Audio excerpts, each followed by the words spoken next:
మళ్ళీ ఢిల్లీకి వెళ్తున్నా. ఈరోజు వెళ్లే మునుపు మీ అందరితో మరీ మాట్లాడకుండా పోతే ప్రజలతో మాట్లాడలేం కదా. మీతో మాట్లాడితే ప్రజలతో మాట్లాడినట్టు. ఎలక్షన్ అవుతారని నిన్నంతా బిజీగా ఉన్నా కాబట్టి ఒక 2 నిమిషాలు మీకు చెప్పి తద్వారా ప్రజలకు చెప్పేద్దామన్న ఉద్దేశంతో ఈ కార్యక్రమానికి శ్రీకారం చుట్టాను. ముందు మీడియాకి, అదే మరి రాష్ట్ర ప్రజలందరికీ ధన్యవాదాలు. శిరస్సు వంచి నమస్కారాలు తెలియజేస్తున్నా. ఎందుకంటే నా సుదీర్ఘమైన రాజకీయ యాత్రలో ఈ 5 సంవత్సరాలు చూసిన ప్రభుత్వాన్ని నేను ఎప్పుడూ చూడలేదు. ఒక రంగం అని కాదు, ఒక వ్యవస్థని కాదు, ప్రజాస్వామ్య వ్యవస్థలన్నీ ఏ విధంగా ఇబ్బంది పడ్డాయో, ఏ విధంగా నిర్వీర్యం చేశారో మనం అన్ని చూశాం. అయితే మా ధ్యేయం ఒకటే, ప్రజలు గెలవాలి, రాష్ట్రం నిలబడాలి. దీనికోసం ఎన్ని త్యాగాలైనా సరే చేసి మళ్లీ భావి తరాల భవిష్యత్తు కోసం ముందుకు పోవాలని చెప్పి వెళ్ళాం. నేను చాలా ఎన్నికలు చూశాం. 10వ ఎన్నిక నిన్న. అంటే ఇన్ని ఎన్నికలు చూసినా, అంటే ఎన్నికలు చూడడమే కాకుండా ఈ ఎన్నికలన్నీ at the helm of affairs ఉండి ఎప్పటికప్పుడు సమీక్షలు గాని ఇవన్నీ నిర్వహించడం కూడా చేశాం. రాజకీయాల్లో ఒడుకుదుడుకులు సాధారణంగా ఉంటాయి. ఎవరు శాశ్వతం కాదు. దేశం శాశ్వతం, ప్రజాస్వామ్యం శాశ్వతం, రాజకీయ పార్టీలు శాశ్వతం, అధికారం అశాశ్వతం. రాజకీయ పార్టీలు కూడా సక్రమంగా ఉంటే మళ్లీ ప్రజలు ఆదరిస్తారు. లేకపోతే రాజకీయ పార్టీలు కూడా చాలా పార్టీలు కనుమరుగైపోయినాయి. వ్యక్తులు కనుమరుగైపోయారు, రాజకీయ పార్టీలు కనుమరుగైపోతాయి. కానీ ఇంత హిస్టారికల్ ఎలక్షన్ నేను ఎప్పుడు చూడలా. నా జీవితంలో చాలా ఎలక్షన్స్ ఫేస్ చేసాం, కానీ వేవ్ కనపడేది, వ్యతిరేకత కనపడేది. కానీ ఈ ఎలక్షన్లో ఎక్కడో అమెరికాలో ఉండే వ్యక్తి ఒక 5 లక్షలు 10 లక్షలు ఖర్చు పెట్టుకొని నేను రావాలి, ఓటేయాలి, ఈ రాష్ట్రం నిలబడాలి, ప్రజలు గెలవాలి అనే ఆవేదనతో వచ్చారు.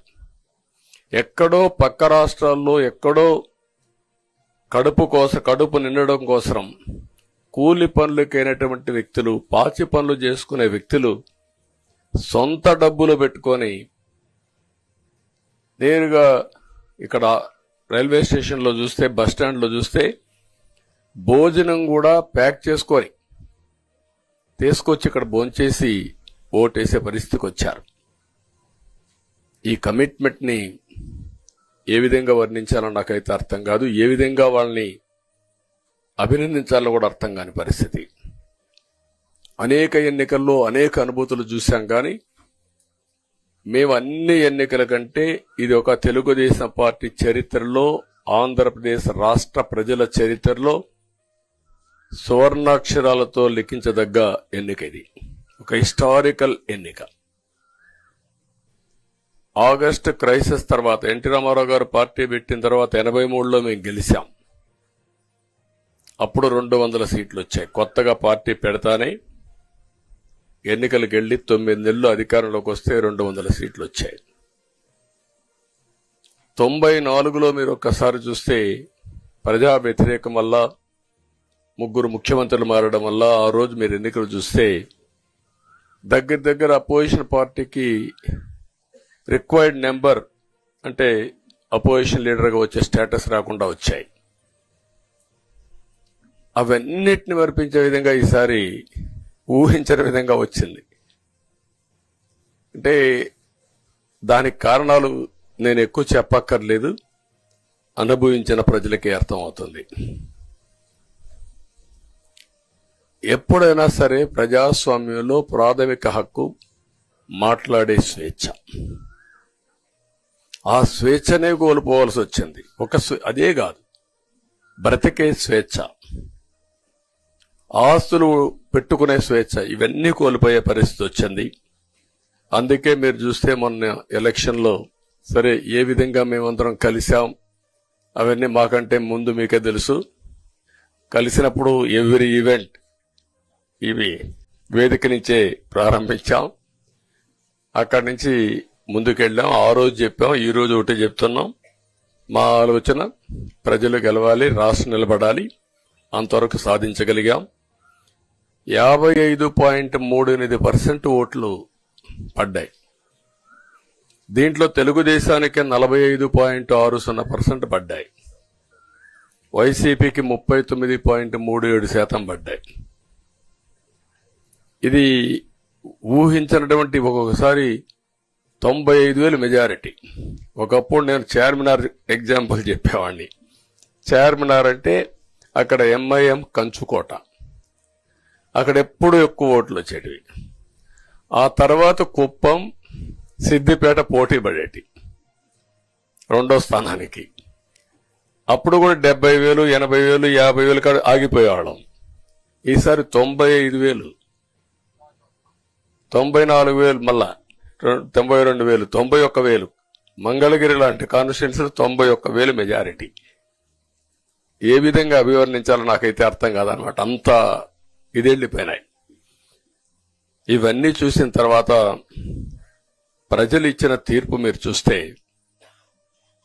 అహంకారం, నియంతృత్వం, విచ్చలవిడితనం, ఏదంటే అది చేస్తాననుకుంటే ప్రజలు క్షమించే పరిస్థితులు లేరు. అదే ఈరోజు నిరూపించే పరిస్థితికి వచ్చారు.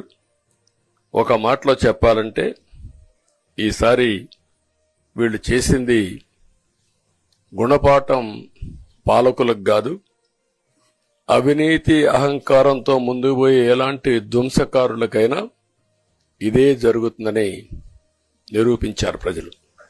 దానికి మనస్ఫూర్తిగా అభినందిస్తున్నా. అదే సమయంలో 5 సంవత్సరాలు మా కార్యకర్తల పడిన ఇబ్బందులు, చాలా మంది స్లీప్లెస్ నైట్స్, కంటి నిండా నిద్రపోని పరిస్థితి.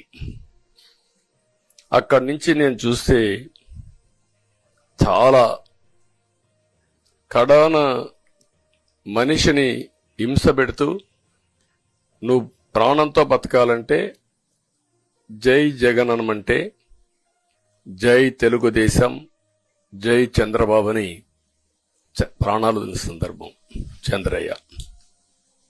ఇది తలుచుకుంటే ఆ కమిట్మెంటే, ఆ త్యాగాల ఫలితమే ఈరోజు ప్రజాస్వామ్యాన్ని కాపాడుకోగలిగాం. ఒక మా కార్యకర్తలకే కాదు, మీడియా 5 ఏళ్లు మీరు పడిన ఇబ్బందులు, మీరు కోర్టుల చుట్టూరు తిరిగిన ఇది, మిమ్మల్ని సిబిసిఐడి ఆఫీసులో పెట్టి వేధించిన విధానం, అవి తలుచుకుంటే ప్రజాస్వామ్యమే సిగ్గుతో తలంచుకోవాలి. అలాంటి సంఘటనలు జరిగాయి. మేనేజ్మెంట్ని ఒకరినని కాదు, ఎవరినైనా పట్టుకురావచ్చు, ఏదైనా చేయొచ్చు అనే ధీమా వచ్చేసి ఇష్టానుసారంగా ప్రవర్తించే పరిస్థితికి వచ్చారు. అదే సమయంలో ప్రజల మీద, మా పార్టీ మీద సరే, ఈవెన్ జనసేన, పవన్ కళ్యాణ్, ఆయనకు కూడా స్వేచ్ఛ లేదు. ఎక్కడైనా సరే విశాఖపట్నానికి వెళితే ఉన్న పళంగా విశాఖపట్నం నుంచి వెకేట్ చేయాలని తిరిగి, అంటే నగర బహిష్కరణ. ఒక నాయకుడిని నగర బహిష్కరణ చేస్తే కారణం చెప్పకుండా ఇంకా వేరే వాళ్ళ కథ ఏముంటుందో మనం ఆలోచించుకోవాల్సిన అవసరం ఉంది. కేసులు పెడితే ఎందుకు పెట్టావు కేసు అని అడిగితే దానికి సమాధానం చెప్పకుండా ముందు నిన్ను అరెస్ట్ చేస్తున్నాం, తర్వాత కేసు డీటెయిల్స్ ఇస్తా ఉంటారు. ఇలాంటి చాలా జరిగాయి. ఇవన్నిటికీ పరిష్కారం కోసం ఈరోజు మనం చూసిన తర్వాత ఇది మాకేదో అధికారం అని మేము అనుకోవడం లేదు, ఒక బాధ్యత. మేము పాలకులమే కాదు సేవకులం అని చెప్పి నినాదానికి శ్రీకారం చుట్టారు. ఇవన్నీ గుర్తుపెట్టుకొని పనిచేస్తాం. నేను చాలా స్పష్టంగా సూపర్ 6 ఇచ్చాం. అదే మాదిరిగా ప్రజాగళం ఎన్నికల మేనిఫెస్టో ఇచ్చాం. ఇవన్నీ కూడా ప్రజల్లోకి బాగా వెళ్ళాయి. ఒక హోప్ క్రియేట్ అయింది. ఇవన్నిటి ఫలితాలే నిన్నొచ్చాయి. అదే మాదిరిగా మేము ఇక్కడ మీరు చూస్తే ఒక పక్క తెలుగుదేశం పార్టీ మొట్టమొదటిసారిగా పవన్ కళ్యాణ్ గారు ప్రభుత్వ వ్యతిరేక ఓటు చేరడానికి వీలు లేదు, ఈ రాష్ట్రంలో మళ్ళా ప్రజాస్వామ్యాన్ని గాని ఈ రాష్ట్రాన్ని కాపాడుకోవాల్సిన బాధ్యత ఉందని చెప్పి ముందుకొచ్చి ఈ యొక్క కూటమికి బీజం వేశారు. వారిని మనస్ఫూర్తిగా అభినందిస్తున్నాం. ఆ తర్వాత బీజేపీ కూడా ఈ కూటమిలో భాగస్వాములయ్యి ముగ్గురం కూడా మీరు ఒక్కసారి ఆలోచిస్తే ఒకరు ఎక్కువ ఒకరు తక్కువ కాకుండా ముగ్గురం కలిసి పనిచేశాం. బేషిజాలు ఎక్కడా లేకుండా మేము ఏదైతే చెప్పామో ప్రజలు గెలవాలి, రాష్ట్రం నిలబడాలి, దీనికోసం పై స్థాయి నుంచి ఢిల్లీ నుంచి వచ్చినటువంటి బీజేపీ నాయకులు గాని, ప్రధానమంత్రి అమిత్ షా గారు గాని, ఇక్కడుండే పవన్ కళ్యాణ్ గాని, తెలుగుదేశం పార్టీ కేంద్ర నాయకత్వం నుంచి కింది వరకు అందరం కూడా ఒక ట్రూ స్పిరిట్ తో పనిచేశాం. 175 అసెంబ్లీలు, 25 అసెంబ్లీలు అన్ని పార్టీలకు సంబంధించిన సీట్లుగా ఎన్డీఏలో భాగస్వాములుగా ఒక బాధ్యతతో ముందుకు పోయాం. అందుకే ఈ అనూహ్యమైనటువంటి విజయాన్ని సాధించగలిగాం. ఇక్కడి నుంచి బాధ్యత ఉంటుంది. ఆ బాధ్యతని ఏ విధంగా చేయాలనో అవన్నిటి కూడా ప్రణాళికలు తయారు చేసుకుంటాం. అంటే ఈ 5 సంవత్సరాలు జరిగిన విధ్వంసం మీరు ఒకసారి చూసిన తర్వాత ఇది ఒక 30 సంవత్సరాలకు ఎంత డ్యామేజ్ చేయాలనో అంత డ్యామేజ్ జరిగింది. వ్యవస్థలు విధ్వంసమయ్యాయి. మొత్తం ఎకానమీ కుప్పగూలిపోయింది. అప్పులైతే ఎంత చేశారో ఇంకా లోతు పోతే తప్ప మనకు తెలియదు. ఎక్కడెక్కడ చేశారో ఏమేం చేశారో తెలియదు. ఇంకొక పక్క ఎక్కడికక్కడ సహజ సంపద, ఒక శాండ్ కావచ్చు, మినరల్ వెల్త్ కావచ్చు, లేకపోతే ఏదంటే అది ఇంకా మాకు అడ్డే లేదు, ఏమైనా చేయగలుగుతాం, ఎవరైనా అడ్డొస్తే తొలగించుకుంటా పోతామనే ధీమాతో ముందుకు పోయారు.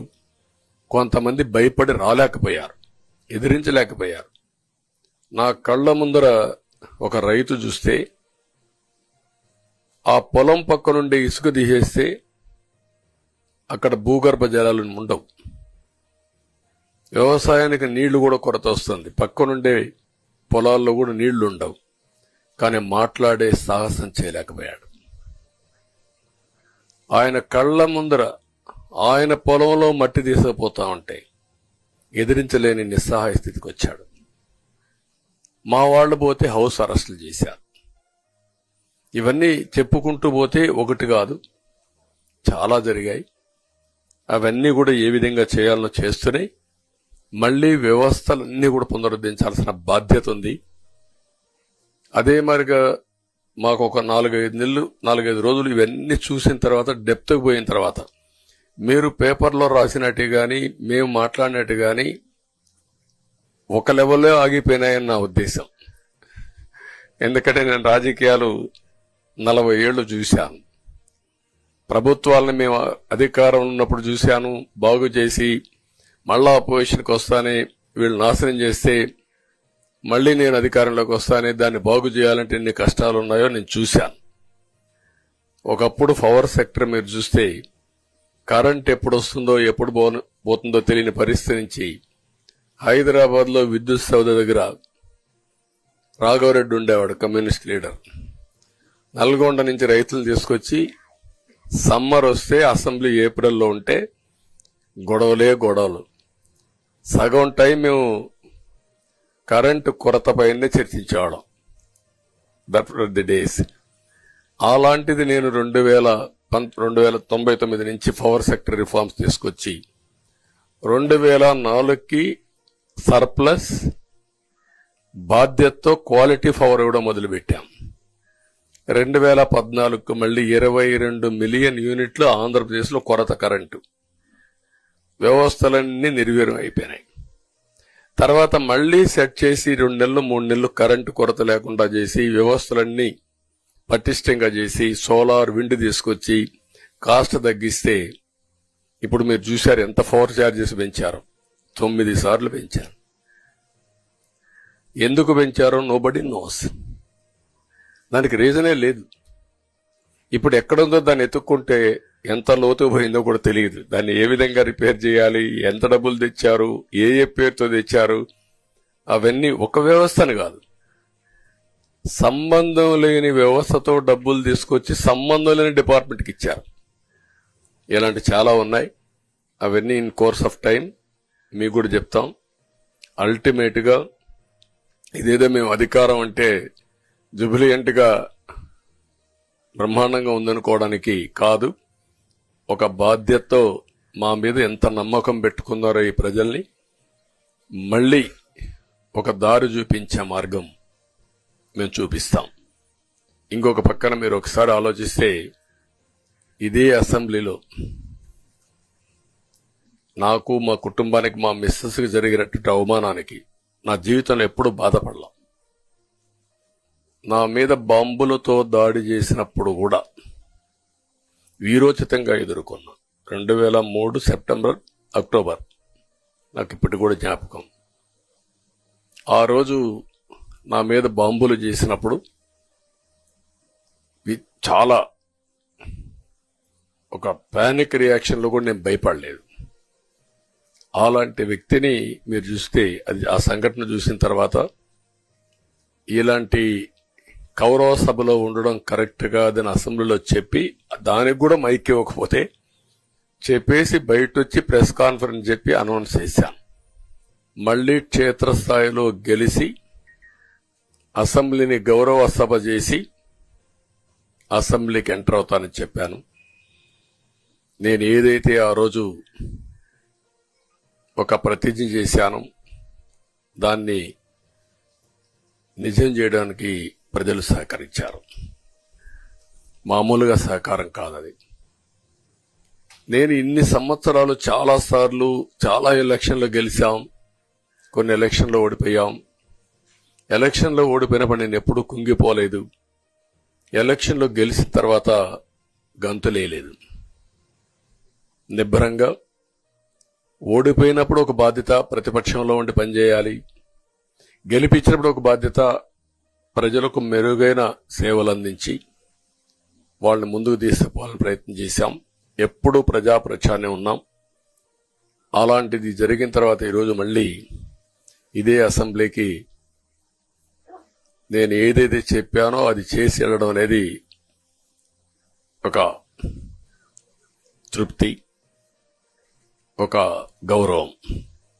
ఆ గౌరవాన్ని నిలబెట్టిన ప్రజలను కూడా మనస్ఫూర్తిగా అభినందిస్తూ మీ రుణం తీర్చుకుంటాం. ఏ విధంగా పనిచేయాలో పనిచేస్తాం. మీ ఎక్స్పెక్టేషన్స్ ప్రకారం పనిచేసి అయితే ఎప్పటికప్పుడు మీరందరూ కూడా మేము ఓటేసాం, మా పని అయిపోయింది, ఇంకా మీరు చూసుకోండి కాకుండా ఎప్పటికప్పుడు మమ్మల్ని నడిపించే బాధ్యత, మాకు సహకరించే బాధ్యత, మళ్లీ రాష్ట్రంలో ఉండే ప్రజలందరం బాగుపడాలంటే ఏం చేయాలో మేము చేసినప్పుడు ఎప్పటికప్పుడు ఫీడ్బ్యాక్ ఇచ్చి నడిపించే బాధ్యత తీసుకోవాల్సిందిగా వారిని కోరుతున్నా. పవన్ కళ్యాణ్ గారిని మనస్ఫూర్తిగా అభినందిస్తున్నా. అదే మరి బీజేపీ అగ్రనాయకత్వాన్ని నరేంద్ర మోడీ గారిని, అమిత్ షా గారిని, ఇక్కడికి వచ్చిన అబ్జర్వర్స్ ని, ఇక్కడుండే పార్టీ అధ్యక్షురాలైనటువంటి పురంధేశ్వరి గారిని మనస్ఫూర్తిగా అభినందిస్తున్నా. వీళ్ళందరూ కూడా ఏదైతే ఒక స్ఫూర్తిని తీసుకున్నామో ఆ స్ఫూర్తితో టోటల్ గా ప్రతి ఒక్క కార్యకర్త సిన్సియర్ గా పనిచేయడానికి ఏ అభ్యర్థి ఉన్నా తమ అభ్యర్థిగా పాటించి బ్రహ్మాండంగా పనిచేశారు. వాళ్ళందరినీ అభినందిస్తున్నా.